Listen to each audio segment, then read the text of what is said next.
Donald Trump has used the White House as a stage set. It's a television set, a reality television show set. I'm Joanna Coles of The Daily Beast. You are joining The Daily Beast podcast. I am here with our regular guest, Michael Wolff, to discuss what else? Donald Trump. Remember, Michael is the man who's written not one, not two, but 4 biographies of Donald Trump since he entered the White House. And obviously we're going to be talking about the White House and what's going on there today. But many comments, Michael, delighting in our dissection of Jeffrey Epstein's decor from the photos published in the New York Times last week. But we left out some details. Well, I've been thinking about this. It's been on my mind that I did not tell you about the chess set. Of course he had a chess set. I always find that one of those really pompous things that people do when they have a chess set out. This chess set is not like other chess Please sets. tell me it wasn't naked girls. No, but it was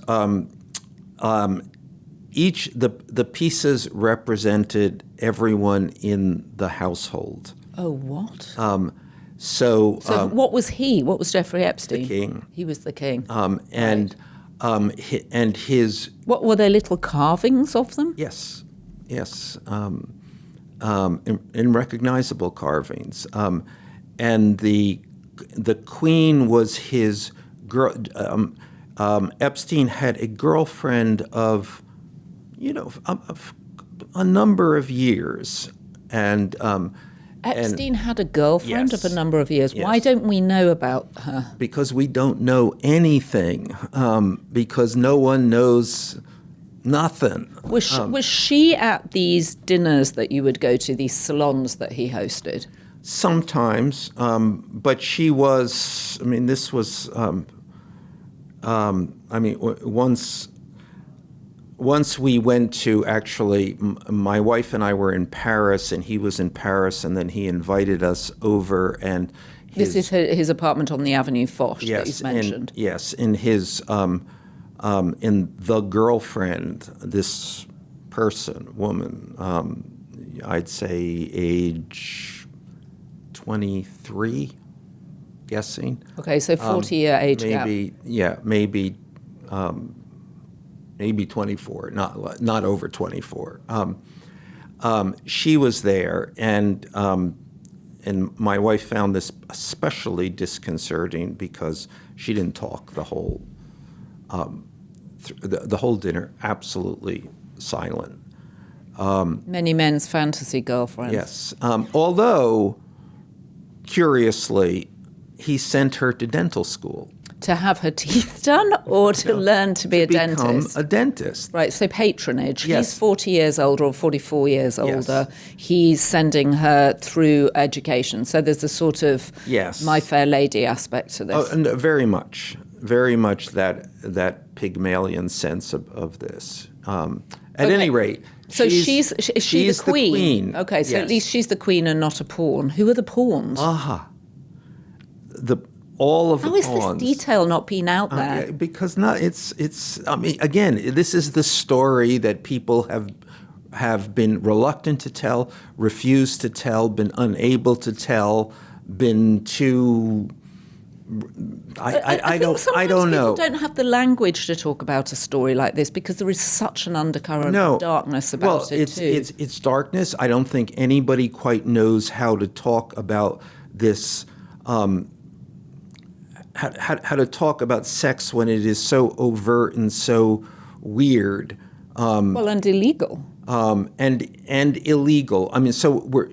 The people sexual... and also I think just to add to that, the people sitting around the table at the salon, even to have been in his company, certainly when he died, no one would want to own up to that. Well, no. That's part of the problem in this story and part of the nature of the conspiracy. People who know things about this do not talk.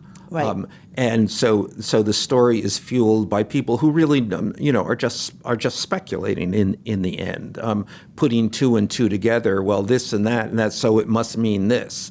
But I would love to find the girlfriend and talk to her now. We had on the podcast last Sunday Stacey Williams, who'd briefly dated Jeffrey Epstein when she was a huge model in New York, and talked about him and the fact he was odd. And actually, I was going to ask you, you said that you had gone to tea with him, and one of her memories was going to tea with him, and he was obsessed by Zabar's fruit bread.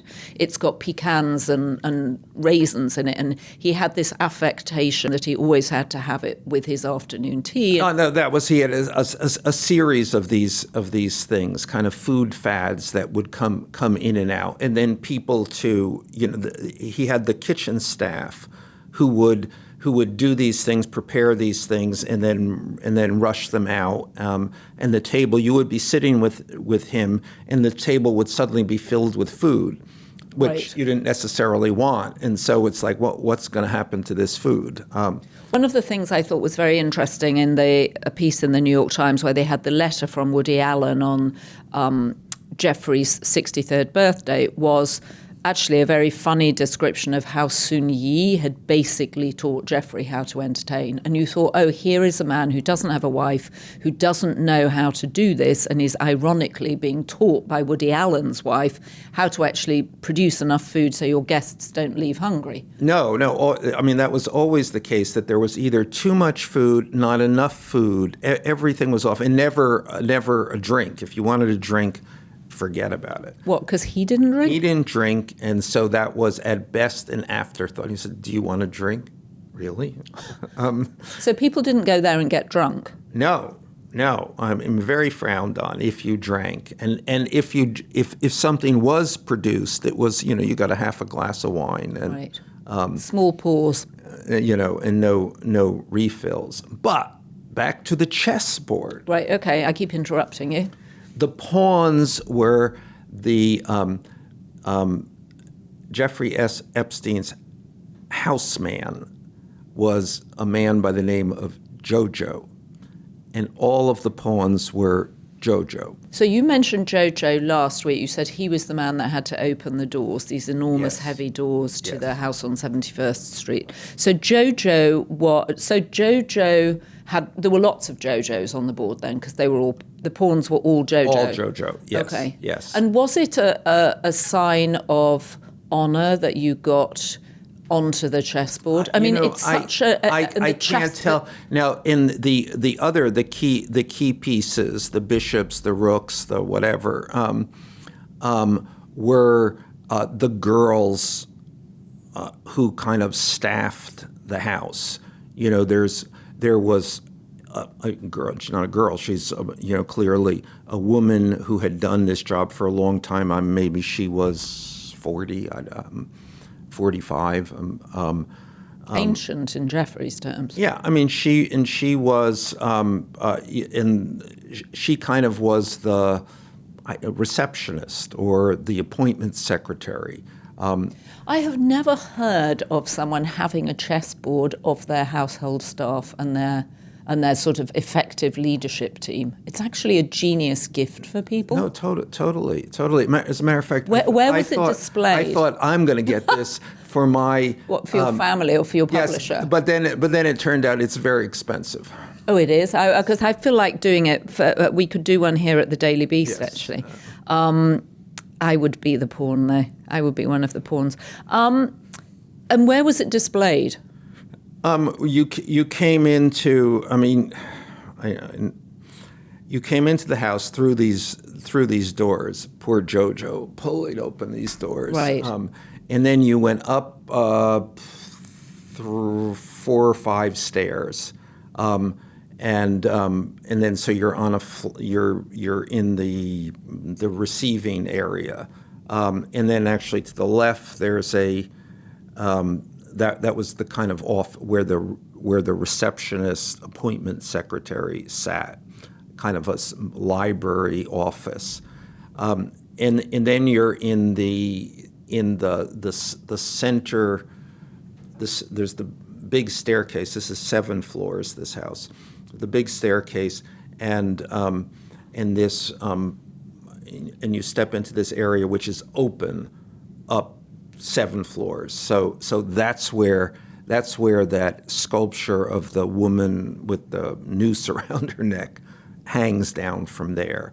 And in the middle of that, there's a little seating area with the chessboard. Okay. And a very big fireplace there. So you can't avoid the chessboard. You see the chessboard. So it's the whole idea is Jeffrey's playing chess with you. Above you, for those who didn't study the photos or who missed our conversation last week, we were dissecting a piece of art that Jeffrey Epstein had in his foyer, I suppose, which is of a woman, the figure of a woman in a wedding dress, significantly, because he never got married and seemed to despise people who got married, with a noose around her neck, which, of course, with hindsight, is strangely prophetic. Yes, no. So in the time that I was speaking to Epstein, from 2014 to 2019, many of these things changed. There was a kind of he would see something and then rearrange around that. It was almost a constant work in progress. So, talking about rearranging and work in progress, that leads us perfectly on. It's the perfect segue to what is the president doing at the White House. We know he is about to build a ballroom. But Donald Trump is a builder. He's a developer. Is he a builder, or I suppose he? Well, yes. I mean, I think he is both. But all of the buildings of his buildings, whether he owns them or manages them, are all branded. They're literally branded Trump. But they're also branded with their decor, which is garish, vulgar. It's a kind of signature vulgarity. It's marble, it's gold taps. Yes, it's and he's big, very fancy chandeliers. And he's very devoted to this. He sees the meaning in this. It's kind of vaguely Vegas modern, I suppose. I mean, you could. Well, it made me think of your comment about Roger Ailes that Roger Ailes said about Donald Trump that he was trapped in 1965, and that symbolized wealth in 1965. Yes. I mean, he's never heard of the word minimal. No, right, and very Rat Pack-ish. That's what. Very Rat Pack-ish. But also very devoted to this brand. A Trump building, and I think. So the White House, and the difference is, most presidents go into the White House. The White House is not their home, and they recognize that and understand that they are at best temporary residents. Right, and normally they change the drapes in the Oval Office. Maybe they change the carpet. Right, but with a great deference to the White House and what it signifies and who owns it, which is the people. It used to be called the People's House. Yes. I think it was Theodore Roosevelt who changed it to the White House at the beginning of last century. The beginning of last century. So, but you have a completely opposite impulse with Donald Trump, to own it, to make it his, to leave it in a condition that people will always associate it with him. It's so it is. He can't. Fascinating. He can't change the White House to the Trump House, but would if he could. And who knows? But in theory, he's doubling the size of it. He's doubling the footprint, and it'll be forever known as the Trump Ballroom, I suppose. Yeah, forever. And this is all very much. Most presidents think of their legacy in other ways. And I think historic and metaphysical ways. He thinks of it in terms of physical ways. Yes, this is going to be the Trump ballroom. This is the Trump look. This is the Trump house. I'm going to will it to be mine with all of this, all of these gold tchotchkes. And I wonder if former presidents look and think, why on earth did I think so small when I was there? I mean, the one thing I will say is, I've been to the White House, many times over my life as a journalist. It never gets old. I'm always incredibly excited to be there. And there's something incredibly charming about its understated nature. It's sort of small. When you get there, you're surprised it's small. The one thing I will say is it doesn't have a very big entertaining space. I was there for the state dinner in, I want to say, 2014 for the French president. And I was frankly astonished that you had to get onto little golf carts and go down to a corner of the White House land where there was a tent erected, and it felt less special. I mean, they'd done lots to decorate it, and there were flowers everywhere, and it was fabulous, partly because it was an incredible group of people. But I was very surprised that this was the White House and this was the entertaining space, because I think the biggest room there only hosts 200 people, which isn't very large. I mean, I've always found this, and I've always found that had some amount of appeal and, in fact, charm, that it was one of the few spaces in the American power structure that was not overdone. Fair. The West Wing. I mean, the West Wing is really like a college admissions office. It's so strange how it's almost like a sort of bad English bed and breakfast, because there's sort of all sorts of little rooms off little side staircases. And I was so flow. An architect would say it has zero flow. Oh God, or it actually has remarkable flow, because when I was there. So I was in the West Wing for about 7 months at the beginning of the Trump first term, which is my book is Fire and Fury is about this experience, and I used to often sit in this couch on the. I know that couch. What you mean? Where you come into the West Wing, you sat on the couch waiting for someone. And then everybody has to come around that. That's actually a pass-through area. It's not a reception area. Everybody walks through. And while I was there was a Trump redecoration. I mean, because you sat there, and I went in. I mean, it's incredibly dowdy. And as I sat there. As a matter of fact, once I was there, and the couch that I was sitting on, I had to get up so it could be moved out. But then they moved in furniture which all looked like it came from a Trump hotel.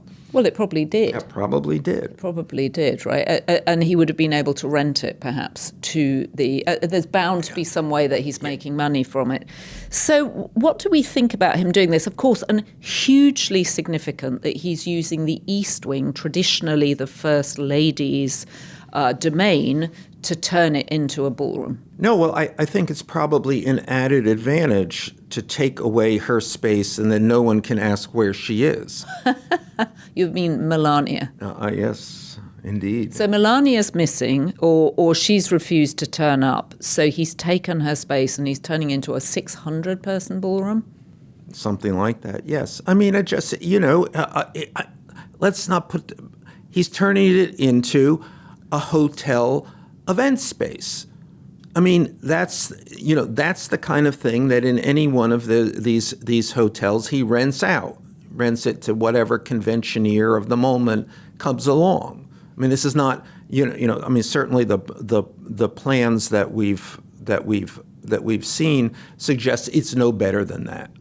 And he initially said it was going to cost $100 million, because he raised this idea in his first term, right? He's revisited it, as we know. He's revisited lots of his ideas, which he didn't get round to doing in his first term. Now he's figured out how to get them done. And he says that it's going to cost $100 million, or now $200 million, but $100 million will be picked up by sponsors. I mean, I'm sure you can't say what this is. I'm sure it will be $400 million. Of course. And I'm sure the grift involved here will be historic. I'm not sure I would want to be a contractor on this project. I'm pretty confident, given his history of stiffing contractors and then suing them because he says they haven't done the work. Would you want to be a contractor on this project? I mean, normally it would be a wonderful thing to have on your resume that you'd worked on the White House. On this one, I would be concerned I wouldn't get paid. Well, it's not only getting paid, but to be to be associated with creating this blemish on this historic structure. What was that phrase that then Prince Charles used about... Oh, the monstrous carbuncle. Yeah. When they redesigned, or when... yes, there was an addition going to be put onto the National Gallery, which is, as we know, in Trafalgar Square in London, so hugely important, and looks down the mall, actually, to Buckingham Palace. And he was outraged because it was going to be a modernist... I think he called it a carbuncle he said, the nose of an old friend. Exactly right. A monstrous carbuncle on the face of an old friend. British architects were hysterical. But in this circumstance, Donald Trump has at least kept it within the framework of what the White House looks like. I mean, the architects, McCleary, are known for their sort of classical design. I mean, arguably, it would have been more interesting to bring in someone else. It will be a Trump design by the time this is finished. Design.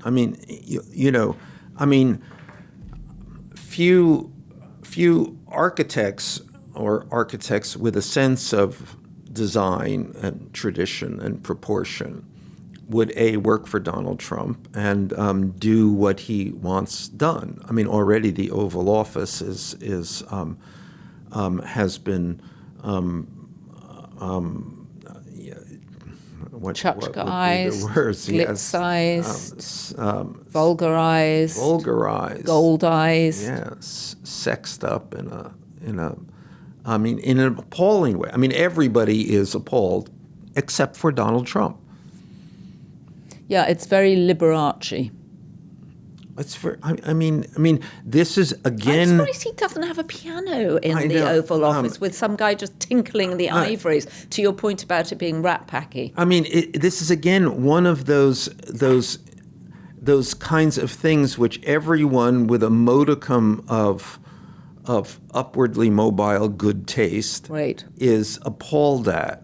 But as we know, since Trump hotels and Trump buildings have regularly been, or at least at periods, been oversubscribed. I mean, there is a population that thinks, God, this is how... Well, and I'm sure there are lots of people that visit the White House or presidents or diplomats who come in and are a bit disappointed by it, because we know certainly in countries with dictators that often one of the ways they display their power is by having enormous palaces. And there's something so deliberate and understated, as we've said, about the White House, and the charm of the White House is not being like that. Yeah, I'm not sure if they're. I mean, the thing about the White House, even though you feel it, you feel this is the White House. I mean, it kind of takes your breath away. Frankly. I know it makes. I always feel very emotional when I haven't been there since Donald Trump has become president, but I always felt very emotional going there. The last time I was there was in Joe Biden's final year. And it's a beautiful space, and it's beautiful at Christmas. The trees are lovely, not the blood trees that Melania did, but the other trees. There's, and this goes beyond this. Donald Trump has used the White House as a stage set. I mean, this is very much, all of those things in the Oval Office of all of those people packed around him. That's the, the Oval Office, again, when in the past was regarded as a kind of very special place to be. Right, held with reverence. And now it's like a television set, a reality television show set, and even the Oval Office when he's there, I mean, it actually is. It's first thing. It's filled with people at all hours. I'm filled. I mean, in the past there were meetings of the most particular kind.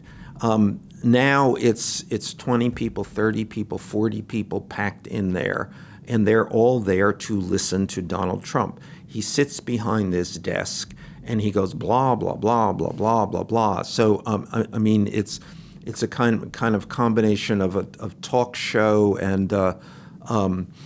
So the whole of the White House is basically being reconvened as a television set. I mean, where is the room? Is it the cabinet room where he has that long table and he puts all the cabinet ministers around exactly. it? Okay, because I was rewatching his series The Apprentice this weekend, and I couldn't believe how similar it all was to how he behaves when he's sitting at the cabinet table, and the way that. One of the devices in the show is to tell each of the candidates running to be his apprentice that the other candidates don't like them. And so he'll go, Sam, Bobby and John say you're terrible. And it's exactly as you describe how he manages his cabinet and how he manages his advisors. So he says, Hegseth, Kash Patel doesn't like you, or whatever.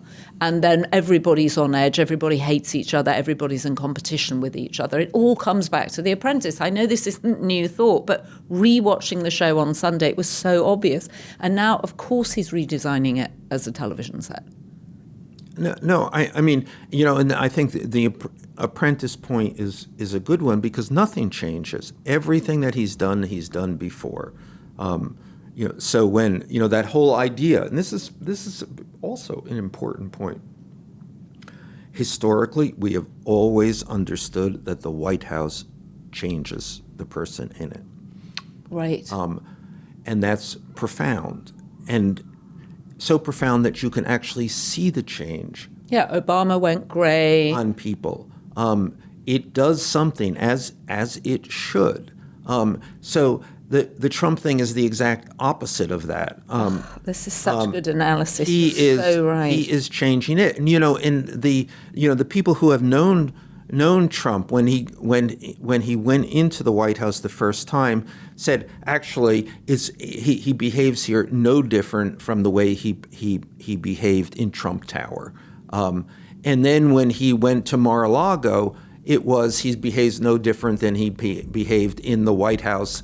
Which is the same as he behaved in Trump Tower. So he just doesn't change. And in fact, if you can see that most presidents, you can see that they have changed.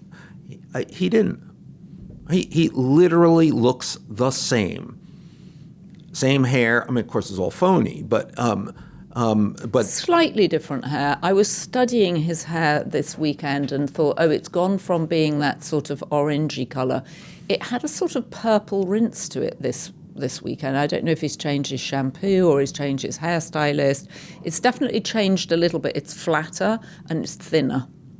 And against certain lights, you can see what it looks like because he's probably bald. He's probably same as you. I described it. I had... Actually, I think in Ivanka describing it, and there is literally nothing there, and then it's pulled up in this very complicated way, and so no one else is allowed to touch this. I mean, he actually does this. I really don't think anybody would want to touch it. I really, really wouldn't want to touch it. All right, so final question for you. Last week, he fired the head of the Bureau of Labour Statistics, Erica, I'm going to get her name right, McEntefar, complicated name to say, who appeared to have done nothing wrong whatsoever. And Trump, by the way, regularly mangles everybody's name. True, but I don't want to be like that. I was trying to get her name right. But you can imagine how he... his mouth. Well, I'm still laughing at the idea that he calls Emile Bouvet email. Yeah, that's a great detail. She had done nothing wrong other than serve up statistics that weren't flattering to his economy.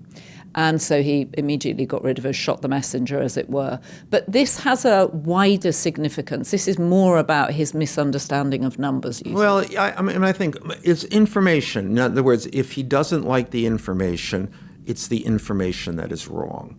I mean, there's a story that's, I think from yesterday about his poll numbers, and And he's, his approval ratings are like, in the high 30s, I think, and he's pronounced they're 70. Well, he was on CNBC last week saying that his approval ratings were 71%, I think, in the general population, 94%. Yes. Among Republicans, which is clearly untrue. No, and there was a moment in the campaign. I remember this was one of his close aides related this to me, and then he was going. His favorite poll is Rasmussen because it's always the most favorable to him. And then he began to pronounce Rasmussen has me up by 10%. And then one of the aides said, actually, it's Rasmussen has you up by 1%. And then he said, well, call Rasmussen, tell him he's wrong. I'm up by 10%. So, and of course, there's the numbers. Whenever the crowd sizes. Crowd sizes can be, and the aides will tell you. What's the size of the crowd? Well, do you want the actual size or the Trump size? And it can be sometimes 10 times. And then they have to go out and find a reporter who will report that number, because if they don't, then Trump is, goes crazy. Fake news. How could you have done this to me? So then they have to do that. But it's never to believe the numbers. Now, I think partly that's a real estate thing because real estate people are always. How much is this worth? Well, it's worth... Right, well, and he famously started his buildings, I think we said this last week, on the 13th floor, so that it would be the tallest building in Manhattan, right? Right, Or exactly. you could live on the 110th floor when it was really the 92nd floor. Right, but, and I remember at one point, Steve Bannon said to me that not only was he semi-literate, he's innumerate. The numbers just don't mean anything. They have meaning to us. 4, 1, 2, 3, 4. They don't have that meaning to him. So he just makes them up. Yeah, he completely just makes them up. And didn't Jeffrey Epstein tell you? And I think I remember this from one of the tapes that we played last November before the election, that Donald Trump actually couldn't read a balance sheet. Exactly. I mean, the Totally. thing that Epstein said he was good at actually was buildings, which is what he's going to do in the White House. Right. But that he actually couldn't understand a balance sheet. Absolutely, numbers. And then he went on. I mean, Epstein said he lacked executive function, and part of that would be the organization of information, which he doesn't do, which is not. It's all information is at best free floating and reformed to whatever he wants it to be, including numbers. So I think that the Joe Kernan on CNBC actually corrected him and said that's not your poll numbers. Kept correcting. Right, kept correcting him. Does the president, does he understand that his poll numbers are low or his approval ratings are low? Does he just not hear it? Does he just, in his head, believe they're 94% among all Republicans? I think that he genuinely believes it because that's what numbers are, what he wants them to be. The whole idea of the stolen election is the result of this numbers. People tell him numbers and then he weaves them. I mean, I've sat with him while he goes over these numbers, and it's just fantastic. You think, what is he talking about? And can you push back? Can you say, what are you talking about? No, you absolutely cannot push back. Because what happens if you do? Well, he doesn't listen to you, and then he talks over you, and then he gets irritated with you. I mean, and this is not, you cannot push back on anything, not just numbers. I mean, that's the other thing about Donald Trump. It's all broadcast, so you don't even have the opportunity to push back. There is no moment in which you can insert yourself, and then if you do, you're fired, essentially, with the poor commissioner of the BLS. Which takes us back to The Apprentice, the series. You're fired. Yeah. Michael, thank you very much. It's all so interesting. I find it very therapeutic going through this with you. And I know I know our viewers on YouTube do too, because they write and tell us. And in our next podcast, we'll go through some of the comments actually that are coming in, which are pretty interesting. I'm eager to hear them. Well, if you have been, thank you for joining us. Don't forget to subscribe to our channel on YouTube and subscribe to the Daily Beast for the up to the second drama that is coming out of DC. And we will be back next week with Michael Wolff to dissect what else but the Trump administration. All the fire, all the fury, and we're still in the siege. I think that was at least 2 titles of your books. I could throw in It's All or Nothing, and then we've only got the third one. What was the third one called? Landslide. Okay. So we'll see you back next week, and don't forget... A landslide of misinformation. A landslide of misinformation. I like it. All right. And don't forget, as the First Lady would have us, be beast. And big applause to our producers, Devon Rogerino, Anna von Ursen, and our editor, Jessie Millward.